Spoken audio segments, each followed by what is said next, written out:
So question number 2.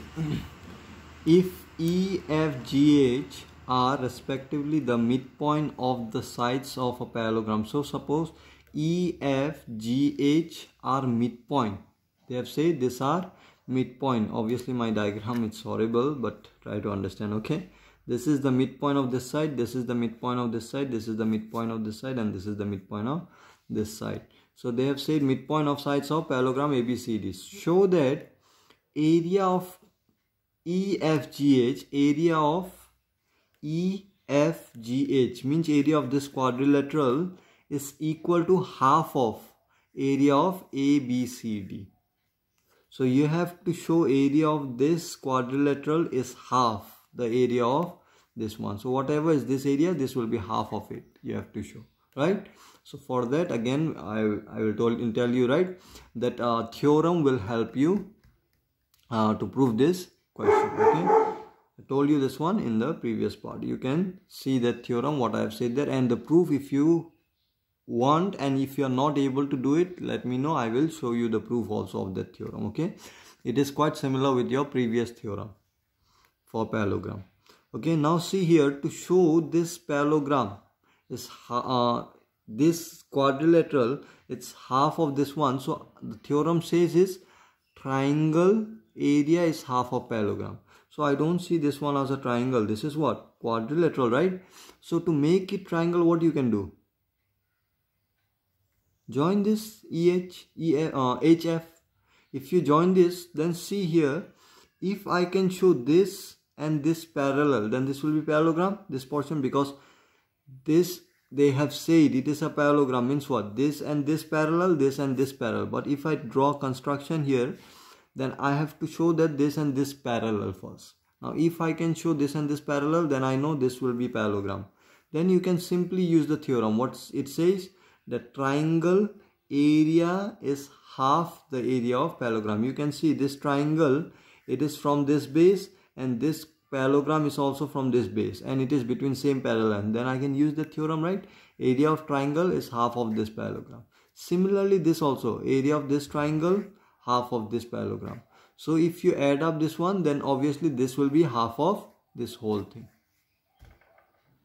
Okay, if you want to understand that well, first see the theorem carefully what I have said there. Okay, then you try to compare this one. This I will explain while writing it. So see here what I will do. First thing, they have given this quadrilateral, right, and this quadrilateral, this is parallelogram. They have already said it means this and this parallel, this and this parallel, and they are also equal. This and this equal, this and this equal. So this is the midpoint they have said.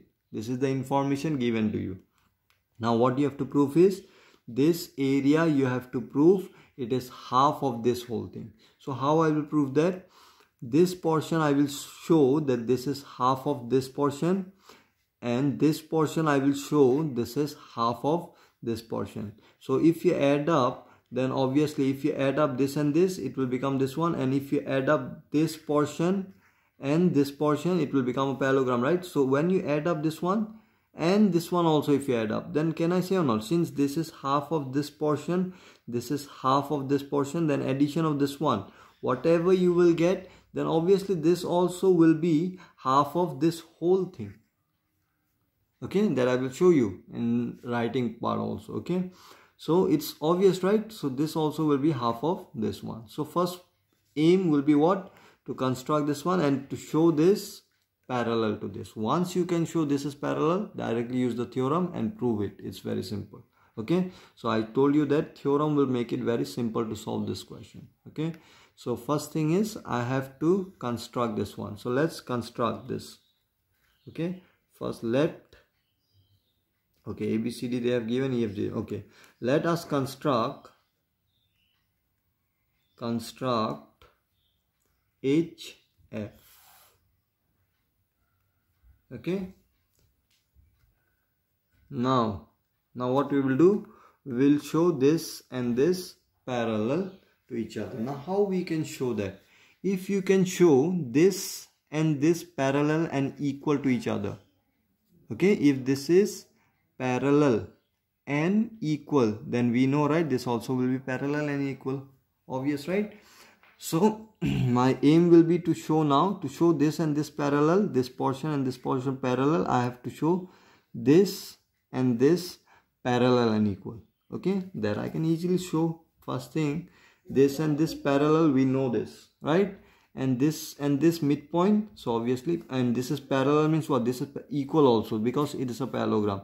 So BC and AD is parallel and equal, right? Now if you take midpoint, then obviously this part also will be parallel and equal, right? So very simple to prove. Now since BC is parallel to AD, and BC is equal to AD, right? Which implies half of BC is equal to half of AD. Can I write? So BC is equal to AD, so half of BC is equal to half of AD. Half of BC means BF, right? Can I write directly half of BC BF and half of AD AH? Can I write? Why? Since H and F are midpoint.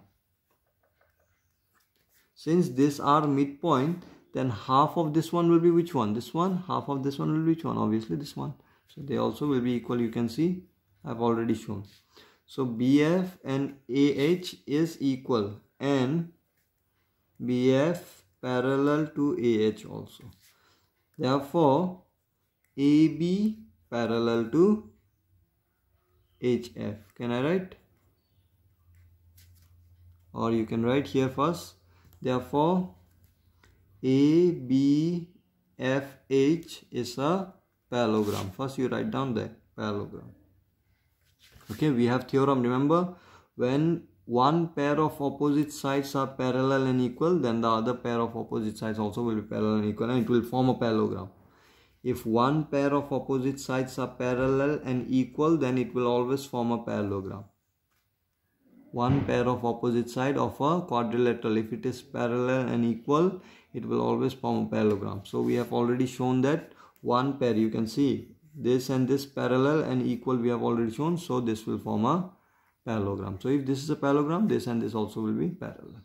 Okay, so now again you can write again, in triangle HEF and parallelogram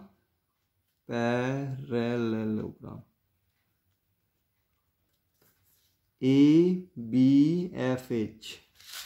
Okay, in triangle this and parallelogram this. Can I use the theorem now? Area of this triangle is half of this. This little lengthy. Okay, area of triangle EFH is equal to half of area of, you can write like this also in bracket. Okay, this one, area of this, area of ABFH. Okay, this you mark it as 1. So I have already shown this triangle is half of this one. Next, similarly I will write this triangle is half of this. This you don't have to show. Similarly you can write down. Okay, so here I will write down, similarly, this you see the diagram here, FGH, similarly triangle FGH is equal to area of FGH, area of FGH is equal to half of area of which one? CDHF. This you mark it as 2. Now see, area of this one is half of this, area of this one half of this. So if I add 1 and 2, adding 1 and 2, why I am adding? Because I want to add this 2, right? Because you have to show this whole thing is half of this area. So this and this if I add, then only I will get whole thing, right? So to get this 2 triangle, what you have to add? You can see area of this triangle, that is this one, plus area of EFH, this one. If I add this 2, I will get this one, right? So that's why I'm adding 1, 2. So left hand side you add, right hand side you add. I show you why it is equal also, right? In class 8 also many example we have taken like that. So area of triangle EFH plus area of triangle FGH is equal to left hand side I have add of 1, and left hand side 1 and 2, right hand side of 1 and 2 we will add. So what you will get, area of ABFH plus area of, sorry, this one is half, here also half of area of CDHF, right? So what I can take, half I can take common here, which implies, now this one, see, area of triangle EFH and FGH, what it is, area of EFH and FGH, this two triangle if you add you will get this quadrilateral. So can I write area of quadrilateral EFGH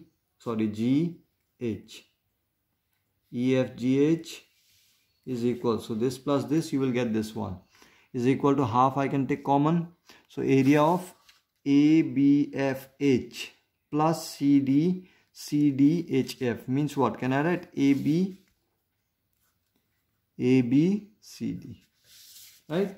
So I can write this one. So you can see this is nothing but your proof only. So this is what you have to prove in your question. So you see this question 2 to 3 times and try to understand. If you have doubt, just ask me in the comment section, okay?